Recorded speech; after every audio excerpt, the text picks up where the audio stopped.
ನಮ್ಮ ಟೀಮಲ್ಲಿ ಮಾಡಿದ್ರೆ ಹೇಳ್ಬಿಡಿ.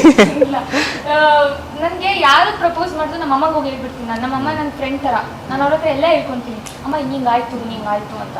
ಸೊ ಅವರು ನಂಗೆ ಫ್ರೆಂಡ್ಲಿ ಆಗಿನೇ ರೆಸ್ಪಾಂಡ್ ಮಾಡ್ತಾರೆ, ಬೈಯೋದು ಆ ಥರ ಎಲ್ಲ ಮಾಡಲ್ಲ. ಸೊ ಅದು ಫ್ರೆಂಡ್ಲಿ ಕಾನ್ವರ್ಸೇಷನ್ ಇದ್ದಿದ್ದರಿಂದ ನನಗೆ ಅವರೇ ಬೆಸ್ಟ್ ಫ್ರೆಂಡ್ ನನಗೆ. ಸೊ ಅವ್ರ ಒಪಿನಿಯನ್ಸು ಸಜೆಷನ್ ಎಲ್ಲ ತೊಗೊಂಡು ನನಗೆ ಅದೆಲ್ಲ ಮೈಂಡಿಗೆ ಬರಲ್ಲ.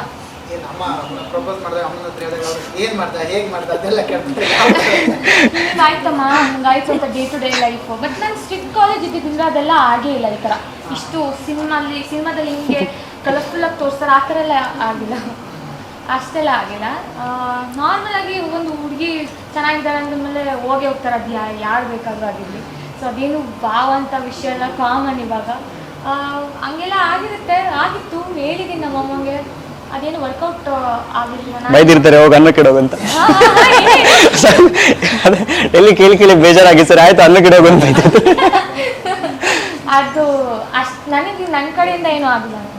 ಯಾವ ಥರ ಇರಬೇಕಂತ ನಂಗ ಒಂಟಿ ಥರ ಬೇಡ. ಇಲ್ಲ ಜೋಕ್ ಮಾಡಿದೆ. ಅದೇ ಚೆನ್ನಾಗಿ ನೋಡ್ಕೋಬೇಕು. ಪುಳಿಯೋಗರೆ ಇಷ್ಟ ಆಗ್ತಾರೆ ಸರ್. ಇಲ್ಲ ಪುಳಿಯೋಗರೆ ಇಷ್ಟ ಆಗ್ತಾರೆ. ಪುಳಿಯೋಗರೆ ಅದೇ ಚೆನ್ನಾಗಿ ನೋಡ್ಕೋಬೇಕು, ಸಪೋರ್ಟ್ ಮಾಡಬೇಕು. ನಾನು ಈ ಫೀಲ್ಡಲ್ಲಿ ಇದ್ದಿದ್ದರಿಂದ ನಮ್ಗೆ ಸಪೋರ್ಟ್ ಮಾಡಬೇಕು ನಾವು ಮಾಡೋ ಕೆಲಸದಲ್ಲಿ. ಸೊ ಟ್ರಸ್ಟು ಅಂಡರ್ಸ್ಟ್ಯಾಂಡಿಂಗ್ ಇಷ್ಟಿದ್ರೆ ಸಾಕು. ಆಮೇಲೆ ಹೆಂಗೋ ದುಡ್ಡು ಗಿಡ್ಡೆಲ್ಲ ನಾವು ಮಾಡ್ತೀವಿ. ಸೊ ಪರವಾಗಿಲ್ಲ, ದುಡ್ಡು ಬೇಕಂತಿಲ್ಲ, ಅದು ಯಾವಾಗೂ ಮಾಡ್ಬೋದು. ದುಡ್ಡು ನೋಡ್ಕೊಂಡು ಹೋದ್ರೆ ಆಮೇಲೆ ನಾನು ಹ್ಯಾಪಿಯಾಗಿರಲ್ಲ. ಸೊ ಅಷ್ಟೇ. ಏನು ಹೇಳ್ಬಿಡಿ, ಹಿಂಗೆ ತೋರಿಸ್ಬಿಡಿ, ಕೈ ತೋರಿಸ್ಬಿಡಿ ಅಷ್ಟೇ ಸರ್. ಇನ್ನೇನು ಕೇಳ್ತಾರೆ, ಅಂಡರ್ಸ್ಟ್ಯಾಂಡಿಂಗ್ ಇರ್ಬೇಕು. ಅದು ಈ ಫೀಲ್ಡಲ್ಲಿ, ಸಿನಿಮಾ ಇಂಡಸ್ಟ್ರಿ ಫೀಲ್ಡಲ್ಲಿ ಈಗ ಎಲ್ಲೆಲ್ಲೋ ಎಷ್ಟೆಷ್ಟೊತ್ತೆಲ್ಲ ಶೂಟಿಂಗ್ ಹೋಗಿ ಬರ್ತಿರ್ತೀವಿ. ಇದರಲ್ಲಿ ಮೇಯ್ನ್ ಅಂಡರ್ಸ್ಟ್ಯಾಂಡಿಂಗ್ ಇಂಪಾರ್ಟೆಂಟ್. ಆಮೇಲೆ ಕರೆಕ್ಟ್ ಟೈಮಿಗೆ ಬರೋಕ್ಕಾಗಲ್ಲ, ಟೈಮ್ ಕೊಡೋಕ್ಕಾಗಲ್ಲ. ಅದಕ್ಕೆ ಅಂಡರ್ಸ್ಟ್ಯಾಂಡಿಂಗ್ ಇದ್ರೆ ಓಕೆ. ಇದ್ದಾರೆ ಸರ್, ಇದ್ದಾರೆ ಯಾರು ಇಲ್ಲ.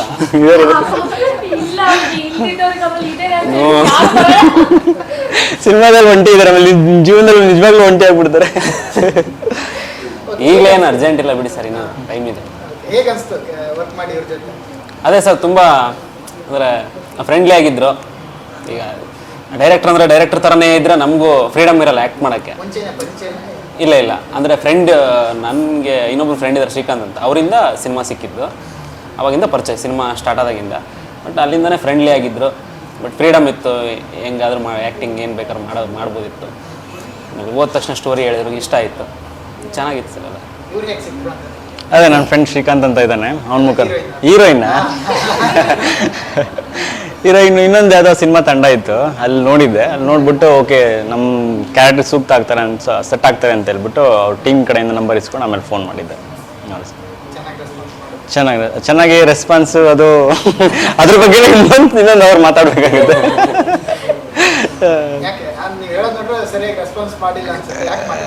ಅಲ್ಲ ಸರ್, ಇವಾಗ ಅವ್ರು ಯಾರು ಅಂತ ನನಗೆ ಗೊತ್ತಿಲ್ಲ. ಇಲ್ಲ ಚೆನ್ನಾಗಿ ಮಾಡಿದ್ರು, ಸುಮ್ಮನೆ ಅಂದರೆ ಫನ್ನಿ ಆಗಿತ್ತು ಕಾಮೆಂಟ್. ಗೊತ್ತಿಲ್ಲ ನನಗೆ, ಹುಡುಗಿ ಆಗಿದ್ದರಿಂದ ನನಗೆ ಒಂದೇ ಸರಿ ಟ್ರಸ್ಟ್ ಮಾಡೋಕ್ಕೆ ಈ ಫೀಲ್ಡಲ್ಲಿ ಸ್ವಲ್ಪ ಕಷ್ಟ. ಸೊ ಬೇರೆ ಜಾಗಕ್ಕೆ ಹೋಗಬೇಕು, ಜನ ಹೆಂಗಿರ್ತಾರೆ ಗೊತ್ತಿಲ್ವಲ್ಲ. ಅದಕ್ಕೆ ತುಂಬ ಕ್ರಾಸ್ ಕ್ವಶನ್ ಮಾಡಿ ಕಂಡೀಷನ್ಸ್ ಇಟ್ಟು ಅವ್ರನ್ನ ಅರ್ಥ ಮಾಡ್ಕೊಳ್ಳೋಕ್ಕೆ ಸ್ವಲ್ಪ ಟೈಮ್ ತೊಗೊಂಡೆ. ಆಮೇಲೆ ಅವರು ಅನಿಸಿದ್ರು ತುಂಬ ಒಳ್ಳೆಯವರು ಅಂತ. ನನ್ನ ಕಂಡೀಷನ್ಸ್ ಎಲ್ಲ ನಮ್ಮ ಮಮ್ಮಿ ಜೊತೆಗೆ ಬರ್ತೀನಿ, ನಮ್ಮ ಮಮ್ಮಿ ಜೊತೆನೇ ಹೋಗೋದು ನನ್ನ ಶೂಟ್ಸ್ಗೆಲ್ಲ. ಸೊ ನಾನು ಮೊದಲೇ ಹೇಳಿ ನಮ್ಮ ಅಮ್ಮನ ಜೊತೆಗೆ ಬರ್ತೀನಿ. ಕೆಲವೊಂದು ಕೆಲವೊಬ್ರು ಟೀಮ್ಗಳು ಒಪ್ಕೊಳ್ಳೋದಿಲ್ಲ. ಸೊ ನಾನು ಅಂಥವ್ರ ಜೊತೆ ಮೂವಿನೂ ಮಾಡಲ್ಲ. ಆ ಥರ ಆಗಿದೆ ಸರ್, ತುಂಬ ಆಗಿದೆ. ಬೇಡ ಅಂತಾರೆ, ಸೊ ನಾನು ಅವ್ರ ಜೊತೆ ಮಾಡಲ್ಲ. ಬಟ್ ಇವ್ರು ಆ ಥರ ಅಲ್ಲ, ತುಂಬ ಸಪೋರ್ಟ್ ಮಾಡಿದ್ರು. ನಮ್ಮ ಮಮ್ಮಿ, ನಾನು ಎಲ್ಲಿ ಮಮ್ಮಿಗೆ ಬರೋಕ್ಕೆ ಬಿಡ್ತಾರೆ ಅದೇ ಪ್ರಾಜೆಕ್ಟ್ ಮಾಡೋದು ನಾನು. ಇವ್ರಿಗೆ ನಾನು ಹೇಳಿದೆ, ಇವರು ಕರ್ಕೊಂಬನ್ನಿ, ನಮ್ಗೇನು ಪ್ರಾಬ್ಲಮ್ ಇಲ್ಲ, ಒಳ್ಳೇದಾಯ್ತು ಇನ್ನು ಅಂತ ಅಂದರು. ಅವ್ರ ಮಾತು ಕೇಳಿ ನನಗೆ ಅನಿಸ್ತು, ಓಕೆ ತುಂಬ ಒಳ್ಳೆಯವರು, ಒಳ್ಳೆ ಟೀಮ್ ಇದು, ಪ್ಯಾಷನ್ ಇಟ್ಕೊಂಡು ಮಾಡ್ತಿರೋದು, ಏನೋ ಮಾಡಬೇಕು ಅಂತ. ಸೊ ಇಂಥ ಒಳ್ಳೆಯವ್ರ ಜೊತೆ ನಾನು ಕೆಲಸ ಮಾಡಬೇಕು, ಇವ್ರು ಬೆಳೀತಾ ಇದ್ದಾರೆ, ನಮ್ಮನ್ನು ಬೆಳೆಸ್ತಾರೆ, ಅದೇ ನಂಬಿಕೆಯಿಂದ ನಾನು ಹೋದೆ. ತುಂಬ ಚೆನ್ನಾಗಿ ನೋಡ್ಕೊಂಡು ನನಗೆ. ನಿಜ ಸರ್, ಗೊತ್ತಿಲ್ಲ ಸರ್, ಅದೇ ಗೊತ್ತಿಲ್ಲ. ಇನ್ನೊಂದು 2-3 ತಿಂಗಳು ಬಿಟ್ಟು ಆಮೇಲೆ ನೋಡ್ಬೇಕು. ಅವಾಗ ಫೋನ್ ಮಾಡಿ ರಿಸೀವ್ ಮಾಡ್ತಾರೆ ಇಲ್ವೋ ಚೆಕ್ ಮಾಡ್ಬೇಕು, ಅವಾಗ ಗೊತ್ತಾಗುತ್ತೆ. ಕೇಳಿದೆ ಸಾಕಲ್ಲ, ನಂಬರ್ ಇದ್ರೆ ಸೇವ್ ಇದ್ರೆ ಒಳ್ಳೆ ದೊಡ್ಡ ಖುಷಿ ಅದು. ಇದು ನಿಜ ಅಲ್ಲ. ನನಗೆ ಅವ್ರು ತುಂಬ ಚೆನ್ನಾಗಿ ನೋಡಿಕೊಂಡ್ರು.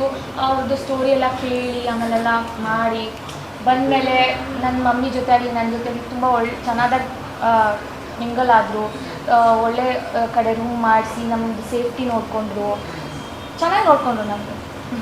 ನಿಮಗೆ ಈ ಥರ ಒಂದು ಡ್ರೀಮ್ ಇದೆಯಾ, ಈ ಥರ ಆ್ಯಕ್ಟ್ ಮಾಡಬೇಕು ಆ ಥರದ್ದು? ಹಾಂ ಇದೆ. ಏನು? ನನಗೆ ಜಾಸ್ತಿ ಏನಂದರೆ ನನಗೆ ಎಲ್ಲ ಥರ ಮೂವಿ ಮಾಡೋಕ್ಕೆ ಇಷ್ಟ, ಬಟ್ ಬೋಲ್ಡ್ ಆಗಿ ಮಾಡೋಕ್ಕೆ ಇಷ್ಟ ಆಗಲ್ಲ. ನನಗೆ ಸ್ವಲ್ಪ ಕನ್ನಡದವ್ರಿಗೆ ಇಷ್ಟ ಆಗೋ ಥರ ಮಾಡೋಕ್ಕೆ ತುಂಬ ಇಷ್ಟ. ನನಗೆ ಹಳ್ಳಿ ಹುಡುಗಿ ಅಂತಲ್ಲ, ಇಡೀ ಫ್ಯಾಮಿಲಿ ನೋಡೋ ಥರ ಇರಬೇಕು. ಆ ಥರ ಸಿನಿಮಾ ಮಾಡೋದಂದರೆ ತುಂಬ ಇಷ್ಟ. ಜಾಸ್ತಿ ಆ್ಯಕ್ಟಿಂಗ್ ಓರಿಯೆಂಟೆಡ್ ಇದ್ದರೆ ತುಂಬ ಇಷ್ಟ. ಈ ಅರುಂಧತಿ ಥರ ಎಲ್ಲ ಆ ಥರ ಸಿನಿಮಾಸ್, ಈ ಅನುಷ್ಕಾ ಶೆಟ್ಟಿ ನಾಗವಲ್ಲಿ ಕೂಡ ಆ್ಯಕ್ಟಿಂಗ್ ಓರಿಯೆಂಟೆಡ್. ನಾವು ನನಗೂ ಈಗ ಒಂದು ಟೈಟ್ಲ್ ಬರ್ತೀವಿ ಸರ್, ಬುಸ್ ಬುಸ್ ನಾಗೇಣಿ.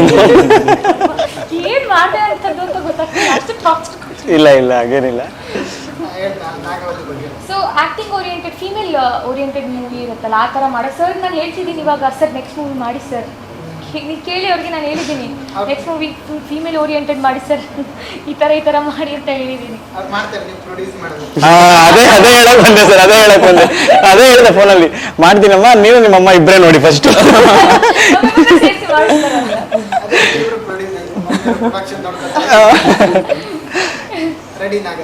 ಹಾಂ, ನನಗೆ ಪ್ರೊಡ್ಯೂಸರ್ ಸಿಗ್ತಾರೆ ಬಿಡಿ. ಹೀಗೆ ಇಷ್ಟು ಟ್ಯಾಲೆಂಟೆಡ್ ಆಗಿದ್ದಾರೆ, ಚೆನ್ನಾಗಿ ಇವಾಗ ಸಿನಿಮಾ ಇಷ್ಟು ಚೆನ್ನಾಗಿ ಓಡ್ತಿದೆ, ಇಷ್ಟು ಚೆನ್ನಾಗಿ ಬಂತು, ಇಷ್ಟು ಚೆನ್ನಾಗಿ ಜನರಿಗೆ ರೆಸ್ಪಾನ್ಸ್ ಎಲ್ಲ ಎಷ್ಟು ಚೆನ್ನಾಗಿ ಸಿಗ್ತಿದೆ.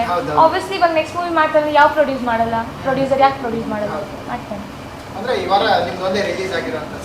ಅದ್ರ ಜೊತೆ ಬೇರೆ ಬೇರೆ ಆಗಿದೆ ಸರ್. ನಮ್ದು ಸ್ವಲ್ಪ ಪರವಾಗಿ ಅಂದರೆ ಇದೆ, ಚೆನ್ನಾಗಿ ರೆಸ್ಪಾನ್ಸ್ ಚೆನ್ನಾಗಿದೆ. ನಮಗೆ ಇದ್ದಿದ್ರಲ್ಲಿ ಅಂದರೆ ನಮ್ಮಂತ ಹೊಸಬ್ರು ತಂಡಕ್ಕೆ ಇದ್ದಿದ್ರಲ್ಲಿ ನಮಗೆ ತೃಪ್ತಿ ಇದೆ. ಗೊತ್ತಿಲ್ಲ ಅದು ಎಷ್ಟು ದೊಡ್ಡ ಮಾಡೋ ಸಕ್ಸಸ್ ಚಿಕ್ಕ ಮಾಡೋ ಸಕ್ಸಸ್ ಅದು ಮುಖ್ಯ ಆಗಲ್ಲ, ಬಟ್ ನಮಗೆ ತೃಪ್ತಿ ಆಗಿದೆ, ನಮ್ಗೆ ಖುಷಿ ಆಗಿದೆ. ಜನ ಬರ್ತಿದ್ದಾರೆ, ಸ್ಲೋಲಿ ಪಿಕಪ್ ಆಗ್ತದೆ, ಸಾಕು.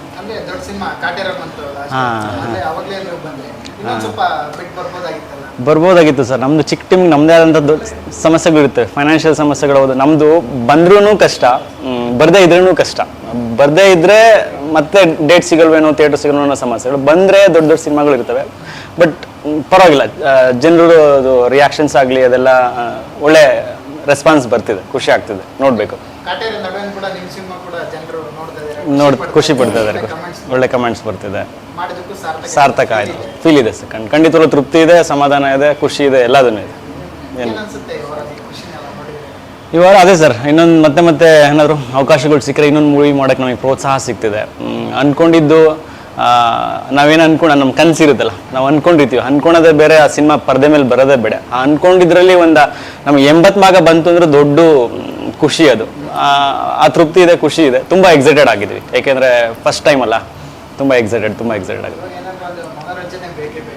ಹಾಂ ಹೌದು, ಖಂಡಿತವಾಗ್ಲೂ ಅದೇ ವರ್ಕೌಟ್ ಆಗಿರೋದು ಅಂತ ಹೇಳ್ತಿದ್ದಾರೆ. ಡೈಲಾಗ್ಸು ಮತ್ತು ಕಾಮಿಡಿ ತುಂಬ ವರ್ಕೌಟ್ ಆಗಿದೆ, ರಾಮ್ ಕಾಮ್ ತುಂಬ ವರ್ಕೌಟ್ ಆಗಿದೆ ಅಂತ ಹೇಳ್ತಿದ್ದಾರೆ. ಖುಷಿ ಆಯಿತು ಸರ್ ಕೇಳಿಸ್ಕೊಂಡ್ರೆ ರಿಯಾಕ್ಷನ್ಸ್. ಆ ಜನರು ಕಿರ್ಚೋದು, ಆ ಶಿಲ್ಲೆ ಹೊಡೆಯೋದು, ಕೆಲವೊಂದು ಸೀನ್ಗಳಿಗೆ ಅವ್ರು ಕನೆಕ್ಟ್ ಮಾಡ್ಕೊಂಡು ನಗೋದು, ಅದು ಅಷ್ಟೇ ನಮಗೆ ಏನೋ ಖುಷಿ ಕೊಡೋ ಕ್ಷಣಗಳು. ತುಂಬ ಸ್ಯಾಟಿಸ್ಫೈಡ್. ಹಾಂ, ತುಂಬ ಪರ್ಸ್ನಲ್ಲಾಗಿ ಹೇಳ್ಬೇಕಂದ್ರೆ ತುಂಬ ಚಾಲೆಂಜಿಂಗ್ ಆಗಿತ್ತು.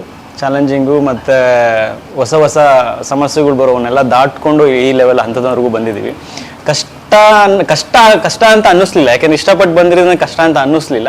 ಚಾಲೆಂಜಿಂಗ್ ಆಗಿತ್ತು. ಅಂದರೆ ನಾವೆಲ್ಲೂ ಅಂದರೆ ತುಂಬ ಸಮಸ್ಯೆಗಳಿದ್ದು ಸರ್, ಎಲ್ರಿಗೂ ಸಮಸ್ಯೆ ಬರುತ್ತೆ, ಎಲ್ಲರೂ ಕಷ್ಟ ಬಿದ್ದೇ ಮಾಡೋದು. ಬಟ್ ನಮಗೂ ಆ ಥರ ಎಲ್ಲ ಸಿನಿಮಾಗೂ ಆಗೋಂಥ ಕಷ್ಟಗಳು, ಚಾಲೆಂಜಸ್ ಎಲ್ಲ ಬಂದು, ಬಟ್ ಎಲ್ಲೂ ನಮಗೆ ಖುಷಿ ಏನಂದರೆ ಎಲ್ಲೂ ನಮ್ಮ ಹರಿದಕ್ಕೆ ನಿಲ್ಲಿಸಲಿಲ್ಲ. ಬೆಳ್ಳಿ ತರವರೆಗೂ ಬಂದಿದ್ದೀವಲ್ಲ, ಅದೇ ಒಂದು ದೊಡ್ಡ ವೈಯಕ್ತಿಕವಾಗಿ ಮತ್ತು ತಂಡಕ್ಕೆ ಅದೇ ಒಂದು ದೊಡ್ಡ ಯಶಸ್ಸು ಅಂತ ನನ್ನ ಭಾವನೆ. ಹೊಸಬ್ರಿಗೆ ಆಯ್ತು ಸರ್. ಹೊಸಬ್ರು ಯಾರು ಈಸಿಯಾಗಿ ನಂಬಲ್ಲ. ಇನ್ನು ಬರೀ ನಾವು ಏನೇ ಹೇಳ್ಬೇಕಂದ್ರೂ ಬರೀ ಬಾಯಲ್ಲಿ ಹೇಳ್ಬೇಕಾಗತ್ತೆ, ಮಾಡಿ ಏನು ನಮ್ಮ ಹತ್ರ ರಿಸಲ್ಟ್ ಇರಲ್ಲ. ತುಂಬ ಕಷ್ಟ ಆಯಿತು. ಅದೇ ಮೊದಲನೇ ಹೆಜ್ಜೆ ಎಲ್ರಿಗೂ ಕಷ್ಟ ಆಗುತ್ತೆ, ನಮಗೂ ಎಲ್ಲರೂ ಥರನೇ ನಮಗೂ ಕಷ್ಟ ಆಯಿತು. ಫ್ರೆಂಡ್ಸ್ ಫ್ಯಾಮಿಲೀಸ್ ಇಂಡಸ್ಟ್ರಿಯಿಂದ ಅಷ್ಟು ಅಂಥದ್ದು ಅಂದರೆ ಹೇಳೋಕ್ಕಾಗಲ್ಲ. ಅಂದರೆ ನಾವು ಯಾರನ್ನೂ ದೂರಕ್ಕಾಗಲ್ಲ, ಒಟ್ಟು ಓಕೆ ಸರ್. ಅಂದರೆ ನಮಗೆ ಎಲ್ಲೂ ಫ್ರೆಂಡ್ಸ್ ಫ್ಯಾಮಿಲಿ ಸಪೋರ್ಟಿಂದ ಇಲ್ಲಿವರೆಗೆ ಬಂದು ಮೂವಿನ ರಿಲೀಸ್ ಅಂತ ತಂದಿದ್ದೀವಿ. ತುಂಬ without friends without families nothing. ತುಂಬ ಖುಷಿ ಪಟ್ಟಿದ್ದಾರೆ ಸರ್. ಅಂದರೆ ನಾನು ಮುಂಚೆ ಎಲ್ಲ ಕೆಲವೊಂದು ಶಾರ್ಟ್ ಮೂವಿ ಎಲ್ಲ ಮಾಡ್ತಿದ್ದೆ, ನೋಡೋರು ಹಂಗೆ ಸುಮ್ಮನಾಗ್ಬಿಡೋರು. ಆ ಕಡೆಯಿಂದ ಮೆಸೇಜು ಇರ್ತಿರ್ಲಿಲ್ಲ, ಕಾಲು ಇರ್ತಿರ್ಲಿಲ್ಲ. ನಾನು ಅವಾಗ ಅರ್ಥ ಮಾಡ್ಕೊತಿದ್ದೆ, ಇವ್ರಿಗೆ ಇಷ್ಟ ಆಗಿಲ್ಲ ಅಂತ. ಬಟ್ ಈ ಮೂವಿಗೆ ಹಂಗಾಗಲಿಲ್ಲ. ಇಮಿಡಿಯೇಟ್ ಥಿಯೇಟ್ರಿಂದ ಆಚೆನೆ ಇಂಟ್ರೋಲ್ಗೆ ಒಂದೆರಡು ಕಾಲು, ಇಂಟ್ರೋಲ್ ಆದಮೇಲೆ ಮುಗಿಸಿದ ತಕ್ಷಣನೇ ಕಾಲು ಮೆಸೇಜ್ ಮಾಡೋರು. ನಾನೆಲ್ಲ ರೆಕಾರ್ಡ್ ಮಾಡ್ಕೊಂಡಿದ್ದೀನಿ, ಅಂದರೆ ಫಸ್ಟ್ ಎಕ್ಸ್ಪೀರಿಯನ್ಸ್ ಅಲ್ಲ, ಫಸ್ಟ್ ರಿಯಾಕ್ಷನ್ಸ್ ಎಲ್ಲ ರೆಕಾರ್ಡ್ ಮಾಡ್ಕೊಂಡು ಇಟ್ಕೊಂಡಿದ್ದೀನಿ. ನನಗೆ ಅವಾಗ ತುಂಬ ಖುಷಿ ಆಯಿತು. ಅವರು ಇಮಿಡಿಯೇಟ್ ಕಾಲ್ ಮಾಡಿ ಅದು ಚೆನ್ನಾಗಿದೆ, ಇದು ಚೆನ್ನಾಗಿದೆ, ಇದು ಚೆನ್ನಾಗಿ ಮಾಡಿದ್ಯಾ, ಅಂದರೆ ಫಸ್ಟ್ ಮೂವಿನೇ ಇಷ್ಟೊಂದು ಚೆನ್ನಾಗಿ ಬಂದಿದೆ, ಮುಂದೆ ದೊಡ್ಡ ಅಂದರೆ ಹೋಗ್ತಾ ಹೋಗ್ತಾ ಇನ್ನೂ ಒಳ್ಳೆ ಮೂವಿ ಆಗ್ಬೋದು ಅಂತ ಹೇಳಿದ್ದಾರೆ. ಸೊ ಅಲ್ಲಿ ತುಂಬ ಖುಷಿ ಆಯ್ತು ನನಗೆ. ಎಷ್ಟು ಶಾರ್ಟ್ ಫಿಲ್ಮ್ ಮಾಡಿದ್ದೀರಾ? ಒಂದು 3 ಮಾಡಿದ್ದೀನಿ ಸರ್, 3 ಮಾಡಿ, 4ನೇದೇ ಸಿನಿಮಾ. ಯಾಕೆ ಇಷ್ಟು ಬೇಗ ಬಂದ್ರೆ ಏನು ಲೇಟಾಗಿ ಬಂದ್ರೆ ಅಂತ ಏನು ಹಂಗೇನಿಲ್ಲ ಸರ್, ಅಂದರೆ ಬೇಗ ಲೇಟು ಅನ್ನೋದಕ್ಕಿಂತ ಅಂದರೆ ಇವಾಗ ನಮಗೆ ಅಂದರೆ ನಿಮಗೆ ಬರೀ ಇವಾಗ ಸಿನಿಮಾ ಮಾತ್ರ ಕಾಣಿಸಿರುತ್ತೆ, ಅದ್ರ ಹಿಂದ್ಗಡೆ 10 ವರ್ಷ ಅಂದರೆ 10 ವರ್ಷ ನಾವು ಬರೀ ಪ್ಲಾನಿಂಗಲ್ಲೇ ಇರ್ತೀವಿ. ಸೊ ಅಂದರೆ ಅದು ಸ್ಟಡಿ ಅದು ಇದು 10 ವರ್ಷದ ಎಫರ್ಟ್ ಇದು. 10 ವರ್ಷದ ಎಫರ್ಟಲ್ಲಿ ಓಕೆ ಅಂದರೆ ನನಗೆ ಕಾನ್ಫಿಡೆಂಟ್ ಬಂತು, ಓಕೆ ನಾನು ಮಾಡ್ಬೋದು, ಯಾವ ದೊಡ್ಡ ಮೂವಿನ ಮಾಡ್ಬೋದು, ಇದಕ್ಕೆ ಬೇಕಾಗಿದ್ದಂಥ ಮಾಡ್ಬೋದು ಅಂತ ಅನ್ನಿಸ್ದಾಗಲೇ ನಾನು ಸಿನಿಮಾ ಮಾಡಿ ಮುಂದೆ ಬಂದಿದ್ದೀನಿ. ಗೊತ್ತಿಲ್ಲ ಅದೆಷ್ಟು ಯಶಸ್ಸು ಕಂಡಿದೆ ಏನು ಗೊತ್ತಿಲ್ಲ, ಬಟ್ ನಮಗೆ ಮಾತ್ರ ತೃಪ್ತಿ ಇದೆ, ಟೀಮಿಗೆ ತೃಪ್ತಿ ಇದೆ. ಯಾರು ನೋಡಿದಾರೆ ಅವರೆಲ್ಲರಿಗೂ ಖುಷಿ ಆಗಿದೆ, ನಮ್ಮ ಜೊತೆ ಕೂಡ ಹಂಚ್ಕೊಂಡಿದ್ದಾರೆ, ಅದು ನಮಗೆ ತೃಪ್ತಿ ಇದೆ. ರಿಲೀಸ್ ಆಗಿ ಎಲ್ಲ ಒಳ್ಳೆ ಅದ್ಭುತ ಪ್ರತಿಕ್ರಿಯೆ ಬರ್ತಾ ಇದೆ. ಇನ್ನು ನಮ್ಮ ಆಡಿಯನ್ಸ್ಗೆ ಇನ್ನೂ ಸ್ವಲ್ಪ ರೀಚ್ ಆಗಬೇಕು, ಕಂಟೆಂಟ್ ಕೂಡ ಬರ್ತಾನೆ ಇರ್ಬೇಕು ಅನ್ನೋದು ಅದು ಹೇಳ್ತಿದ್ದಾರೆ ಸರ್. ನನ್ನ ಫ್ರೆಂಡ್ಸೇ ಹೇಳ್ತಿದ್ದಾರೆ, ಮಾಮೂಲಿ ಯೂಶುವಲ್ ಫ್ರೆಂಡ್ಸ್ ಮಾತಾಡ್ತಾರೆ, ಮಗ ಅದು ಸ್ಟೋರಿ ಎಲ್ಲ ಚೆನ್ನಾಗಿದೆ, ಯಾರು ಹೊಸ ಮುಖಗಳಿದ್ರೆ ಕಿತ್ಕೊಂಡು ಹೋಗಿರೋದು. ಅಂದರೆ ಈ ಸ್ಟೋರಿ ಅಂದರೆ ಕಾಮಿಡಿ ಇತ್ತಲ್ಲ, ಇಲ್ಲ ದಿಗಂತು ಇಲ್ಲ ಗಣೇಶ್ ಸರ್ ಮಾಡಿದ್ರೆ ಕಿತ್ಕೊಂಡು ಹೋಗಿರ್ತಿತ್ತು. ಸೊ ಹೊಸ ಮುಖಗಳಲ್ವಾ, ಸ್ವಲ್ಪ ಜನ ಗೊತ್ತಾಗ್ತಿಲ್ಲ, ರೀಚ್ ಆಗಿಲ್ಲ, ಆಮೇಲೆ ಮಾರ್ಕೆಟಿಂಗ್ ಸ್ವಲ್ಪ ಆಗಿಲ್ಲ, ಅದಾಗಿದ್ದರೆ ಅದ್ಭುತ ಸೂಪರಾಗಿ ಪಿಕಪ್ ಆಗಿರೋದು ಅಂತ ಹೇಳ್ತಾರೆ. ಸಾಕಷ್ಟು ಖುಷಿ ಇದೆ. ಯಾರು ಮೊದಲನೇ ಸಿನಿಮಾದಲ್ಲಿ ಅಷ್ಟು ದೊಡ್ಡದಾಗಿ ಗೊತ್ತಿಲ್ಲ ಅದೇನಾಗುತ್ತೆ ಅಂತ, ಇನ್ನೂ ಟೈಮ್ ಇದೆ, ನೋಡ್ಬೇಕು ಏನಾಗುತ್ತೆ ಅಂತ. ಏನು ಹೇಳ್ತೀರಾ ವೀಕ್ಷಕರಿಗೆ ಅದೇ ಸರ್, ಒಳ್ಳೆ ಸಿನಿಮಾ ಮಾಡಿದ್ದೀವಿ, ನೀವು ಬಂದು ನೋಡಿದ್ರೆ ಗೊತ್ತಾಗೋದು ಅದು ಒಳ್ಳೇದು ಕೆಟ್ಟದು ಅಂತ. ನಾವು ಪ್ರಯತ್ನ ಅಂತೂ ನಮ್ಮ ಸಂಪೂರ್ಣ ಪ್ರಯತ್ನ ಮಾಡಿದ್ವಿ. ಯಾರು ನೋಡಿದಾರೆ ಅವ್ರೆಲ್ರಿಗೂ ಇಷ್ಟ ಆಗಿದೆ. ಕಾಮಿಡಿ ಮತ್ತು ಡೈಲಾಗ್ಗಳು ತುಂಬ ಇಷ್ಟ ಆಗಿದೆ, ಸ್ಟೋರಿ ಎಲ್ಲ ಬರೀ ಯೂನಿಕ್ ಆಗಿದೆ ಅಂತ ಹೇಳ್ತಾರೆ. ನೀವು ಬರೀ ಹೊಸಬ್ರದು ಅಂತ ಮನೇಲೆ ಕೂತ್ಕೊಂಡ್ರೆ ನಿಮಗೆ ಗೊತ್ತಾಗಲ್ಲ, ಬಂದು ನೋಡಿದ್ರೆ ಗೊತ್ತಾಗುತ್ತೆ ಇದು ಒಳ್ಳೇದು ಕೆಟ್ಟದು ಅಂತ. ಸುಮಾರು ನೋಡಿರ್ತೀರಾ, ಅಲ್ಲಿ ನಮ್ಮದು ಬಂದು ನೋಡಿ, ಒಳ್ಳೇದಿದ್ರೆ ನೀವು ಖುಷಿ ಆಯ್ತು ಅಂದ್ರೆ ನಮ್ಗೆ ಹೆಚ್ಚಿನ ಖುಷಿ ನಮಗಾಗುತ್ತೆ. ಅಷ್ಟೇ ನಾನು ಕೇಳ್ಕೊಳೋದು. ಧನ್ಯವಾದಗಳು. ಹೊಸ ಪ್ರಯತ್ನ, ಎಲ್ಲ ಹೊಸ ಮುಖಗಳು ಸೇರಿಬಿಟ್ಟು ಒಂದು ಬ್ಯೂಟಿಫುಲ್ ಆಗಿರೋ ಕಾಮಿಡಿ ಪ್ಲಸ್ ಲವ್ ಸ್ಟೋರಿ ಮಾಡಿರೋದು. ಒಂದು ಪೂರ್ತಿ ಫ್ಯಾಮಿಲಿ ಹೋಗ್ಬಿಟ್ಟು ನೋಡೋ ಅಂಥ ಮೂವಿ. ಸೊ ಇದನ್ನು ನೀವು ಮನೇಲೇ ಕುತ್ಕೊಂಡು ಡಿಸೈಡ್ ಮಾಡಿದ್ರೆ ಗೊತ್ತಾಗಲ್ಲ, ನೀವು ಥಿಯೇಟರ್ಗೆ ಹೋಗ್ಬಿಟ್ಟು ಕಂಪ್ಲೀಟ್ ಮೂವಿ ನೋಡಿದ್ರೇ ನಿಮಗೆ ಗೊತ್ತಾಗುತ್ತೆ ಇದು ಎಷ್ಟು ಕಾಮಿಡಿ ಆಗಿದೆ. ನಿಮ್ಗೆ ಇಷ್ಟ ಆಗುತ್ತೆ ಅಂತ ನನ್ನ ಮನಸ್ಸು ಹೇಳುತ್ತೆ. ನನಗೆ 100% ಶೋರ್ ಇದ್ದೀನಿ ನಿಮ್ಗೆ ಎಲ್ಲರಿಗೂ ಇಷ್ಟ ಆಗುತ್ತೆ. ಸೊ ಎಲ್ಲರಿಗೂ ಕೇಳ್ಕೊಳ್ಳೋದು ಇಷ್ಟೇ, ಎಲ್ಲರೂ ಥಿಯೇಟರ್ಗೆ ಹೋಗಿ ಒಂಟಿ ಲವ್ ಸ್ಟೋರಿನ ನೋಡಿ. Thank you. ಅದೇ ಪ್ರತಿಯೊಬ್ಬರು ಸಿನಿಮಾ ನೋಡೋಂಥದ್ದು ಸರ್, ಇದು ಫ್ಯಾಮಿಲಿ ಸಮೇತ, ಅಂದರೆ ಕಾಲೇಜ್ ಹುಡುಗರಿಗೆ ಮಾತ್ರ ಇಲ್ಲ ದೊಡ್ಡವ್ರಿಗೆ ಮಾತ್ರ ಅಂತಲ್ಲ, ಪ್ರತಿಯೊಬ್ಬರು ನೋಡ್ಬೋದು ಸಿನಿಮಾ. ಅದೆಲ್ಲದಕ್ಕಿಂತ ಹೆಚ್ಚಾಗಿ ಕನೆಕ್ಟ್ ಆಗುತ್ತೆ ಕ್ಯಾರೆಕ್ಟರ್. ಕಾಲೇಜ್ ಹುಡುಗರು ಲವ್ ಸ್ಟೋರಿ ಕನೆಕ್ಟ್ ಆಗುತ್ತೆ, ಜೊತೆಗೆ ಅವ್ರವ್ರ ಕ್ಯಾರೆಕ್ಟರ್ಸ್, ಒಬ್ಬೊಬ್ರು ಫ್ರೆಂಡ್ಶಿಪ್ಪಲ್ಲಿ ಒಂದೊಂದು ಕ್ಯಾರೆಕ್ಟರ್ ಇರುತ್ತೆ, ಆ ಥರದ್ದು ಕ್ಯಾರೆಕ್ಟರ್ಸ್ ಕನೆಕ್ಟ್ ಆಗೋಂಥದ್ದು ತುಂಬ ಚೆನ್ನಾಗಿದೆ. ಜೊತೆಗೆ ಒಳ್ಳೊಳ್ಳೆ ಡೈಲಾಗ್ಸ್ ಇದೆ, ಲೈಫ್ ಟೈಮ್ ಡೈಲಾಗ್ಸ್ ಸಖತ್ತಾಗಿದೆ. ನಿಮ್ಮನ್ನು ಅದಕ್ಕಿಂತ ಹೆಚ್ಚಾಗಿ ಹೊರಗಡೆ ಏನೇನೋ ಟೆನ್ಷನ್ನು ಅದಿದ್ದಂತ ಇರ್ತಾರೆ, ಒಳಗಡೆ ಹೋಗಿ 2.5 ಅವರ್ ಆರಾಮಾಗಿ ಕೂತ್ಕೊಂಡು ಒಳ್ಳೆ ಎಂಜಾಯ್ ಮಾಡಿ ಬರ್ಬೋದು ಸಿನಿಮಾಗೆ. ಅದಕ್ಕೋಸ್ಕರ ಒಂದು ನೋಡ್ಕೊಂಬರ್ಬೋದು, ತುಂಬ ಚೆನ್ನಾಗಿ. ಆಮೇಲೆ ಒಂಟಿಗೆ ಸಿಗ್ತಾರ ಬಂಟಿಗೆ ಸಿಗ್ತಾರ ಅನ್ನೋದೇ ಅದರಲ್ಲಿ ಟ್ವಿಸ್ಟ್. Thank you sir.